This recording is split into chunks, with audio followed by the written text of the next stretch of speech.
Alrighty, welcome back everyone. We just talked about the bowl games that are coming up today, the ones that have already finished, and that'll do it for bowl season. We'll break down the games that are happening in the next couple of days, obviously on Monday, but overall, that'll do it for bowl season. Now it's just the semifinals and the final of the CFP. Going to be really awesome to watch that unfold, but let's do a little bit of a weekend wrap up. Let's do some portal news, some draft news, some coaching news, just kind of go around the horn and make sure you guys have all the stuff you need to know as you head into this weekend. And we'll start with a little bit of transfer portal news.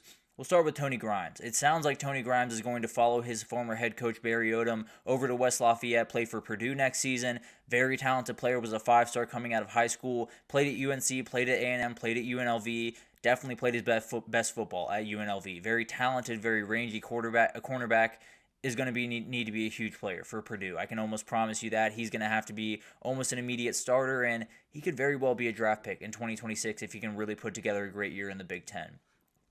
And then you got Tyler, Onyedim, I apologize for the pronunciation, but former Iowa State defensive tackle is on his way to College Station. This is a huge pickup for A&M, definitely a very experienced, smart player, 90 tackles, 11 tackles for loss in his college career.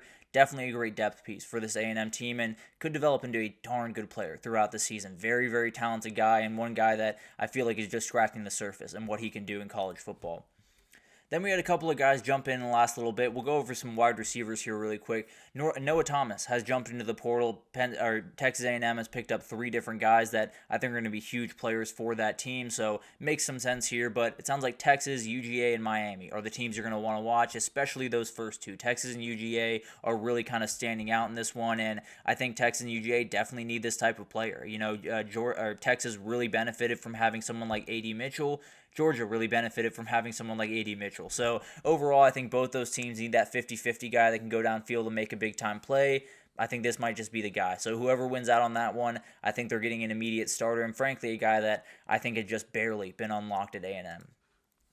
Zachariah Branch, he is still out there. The sweepstakes are still very much alive when it looked like it was going to be Georgia for quite some time. Now he is making his way down to Miami, so it's going to be interesting to see if they can win that one out. They got to be able to pitch a quarterback. So I have to assume something is happening behind the scenes, like we talked about Anthony with that quarterback position, and we'll see if it's his quarterback. See if it's Jade Mayava coming over from USC that kind of entices him there. But overall, Tennessee, UGA, Texas still very much in this one. I think this one might be a little bit more drug out than a couple of these other ones.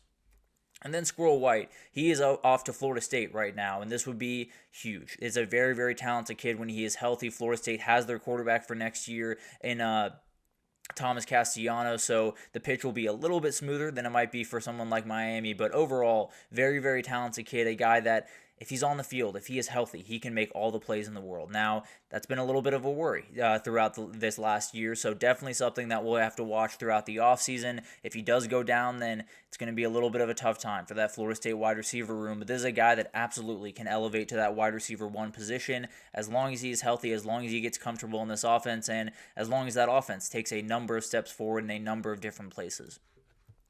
And then Takario Davis. We talked about this one a little bit last week and said he's pretty much NFL bound. It feels pretty confident that he's going in that direction.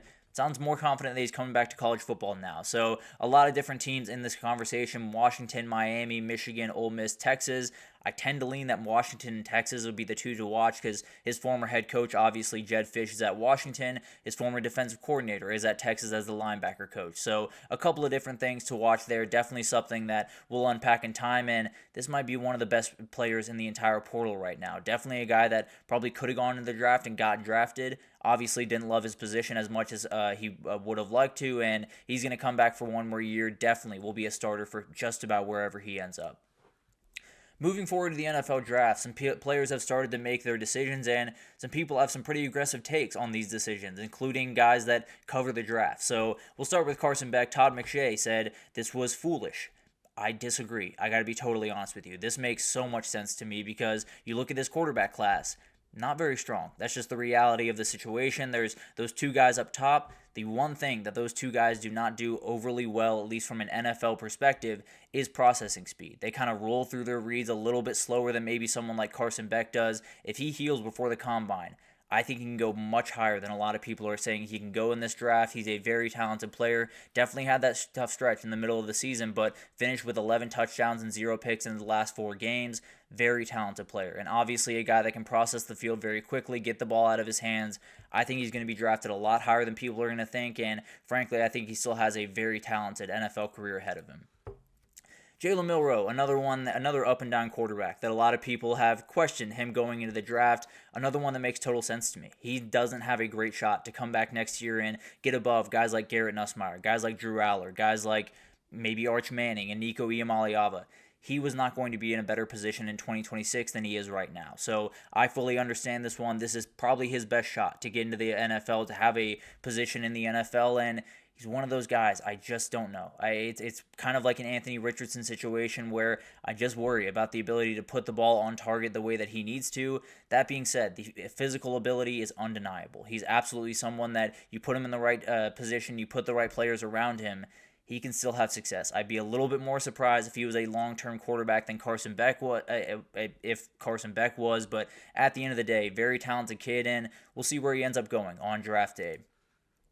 Other Bama guys have jumped in over the last couple of days. Jahad Campbell, Tyler Booker, two that I fully expected to, that I think are going to be long-time starters on Sundays. Jahad Campbell's remarkable at that linebacker position. Tyler Booker can just move mountains at that guard position. So I think both these guys will be around for quite some time. I think you'll see them for decades probably for a decade. Let's not get too crazy here, but two remarkable players. Cannot wait to see where they go. Could very well both be first-round picks when it comes around to April.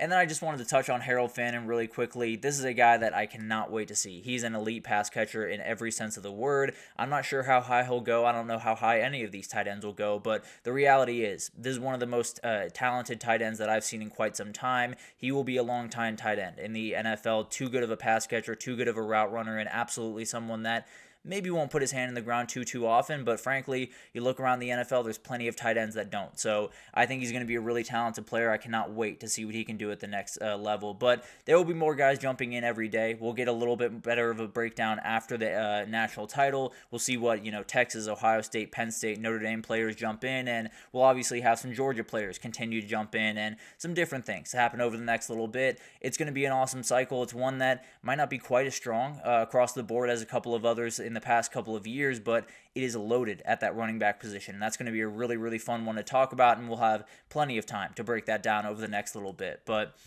some coaching carousel news that I wanted to get to before we get out of here is Miami. They do have a defensive coordinator position open. That is not a surprise to just about anyone that's been paying attention. Lance Guidry has been let go by Miami. Totally expected, much like the LSU situation last year. You looked at the season that you had. You said, we had Cam Ward, we had Jaden Daniels, and we found a way to lose games. You can't have that happen. The defensive coordinator just has to be a little bit better. These defenders just have to be a little bit better, and they're slowly doing that. Now, a couple of guys to watch as you move forward in this search. Tyler Santucci seems to be the guy you're really going to want to watch in this one. He has been kind of the leader in the clubhouse right now. Did an incredible job at Georgia Tech this year, including in that Miami game. Held them to 23 points. Played incredible football throughout this year with some guys that are definitely not as talented as the guys they have over there in Miami. Another name to watch is Tim Banks, the defensive coordinator at Tennessee. I think that might be a little bit harder of a sell than the defensive coordinator at Georgia Tech, but we'll see what happens there. Would be a fantastic hire if they were able to pull him away from Knoxville. And then Jason Taylor is the other guy you're going to want to watch. He's the Miami defensive line coach. Very talented guy. Obviously has had a very long playing career, has had a very long coaching career at this point. Cannot wait to see what they do here. I think Tyler Santucci is probably the favorite here. I think he's coached incredible football at Georgia Tech. It'll be interesting to see what happens there. Sounds like some other teams might be in for him, and we'll talk about that in time. Some moves haven't been made that he's been actually talked about, so we'll get into that, I promise you. But it'll be incredible to watch that one unfold, and one of the biggest hires that you'll see this entire offseason. And then Zach Alley. He was hired at West Virginia over the last little bit, and huge hire for Rich Rodriguez, a huge loss for Oklahoma and Brent Venables. He is a rising star in this industry. He's absolutely a guy that I fully expect to be a head coach in a couple of years. I don't think he'll be around Morgantown for too long. It'll be for the good reason, though. It won't be because he really struggled. It'll be because I think these defenses are going to really improve under him. I think that 2025 cycle or that 2026 cycle, whatever have you, he's going to be a big factor in it. He's a fantastic head coach and fantastic defensive coordinator, and I tend to believe he will be a fantastic head coach in plenty of time. But remarkable stuff from all of these guys, and definitely going to be a really interesting end of this coaching carousel cycle. But before we get out here, I did want to make sure I took some time to appreciate Tiger Beck. He is the brother of Jake Beck, a very talented TCU wide receiver. He did pass away as a result from the attacks in New Orleans. Was a very talented wide receiver and kick returner, was all Ivy League in kick returning when he was at Princeton.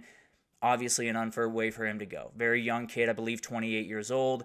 Deserved a lot better than this. I can almost promise you that, but wanted to make sure I sent my condolences to the Beck family.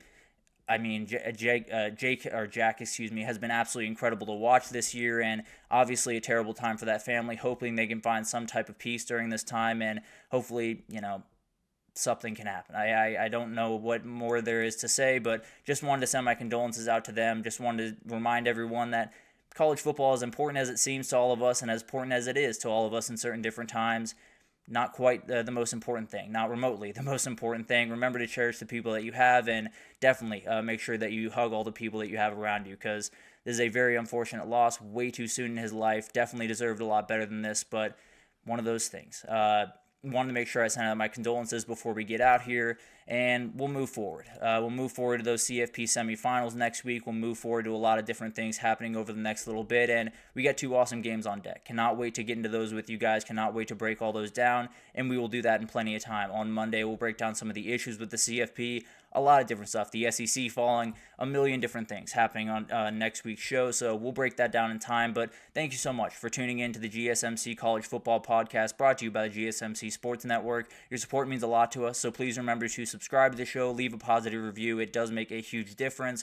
Also, follow us on Facebook, Twitter, TikTok, Instagram, all the social pages for all the content and updates you could possibly need. We have great people covering every single sport you could want. So I know college football is the center of everyone's mind right now. The NFL is really heating up towards the playoff run. We have a number of different things happening around basketball. We have it all covered for you on the GSMC pages, so definitely come on here, and anything you need in the world of sports, we have you fully covered. But thank you so much for listening. I will see you guys on Monday to break down just about everything wrong with the CFP.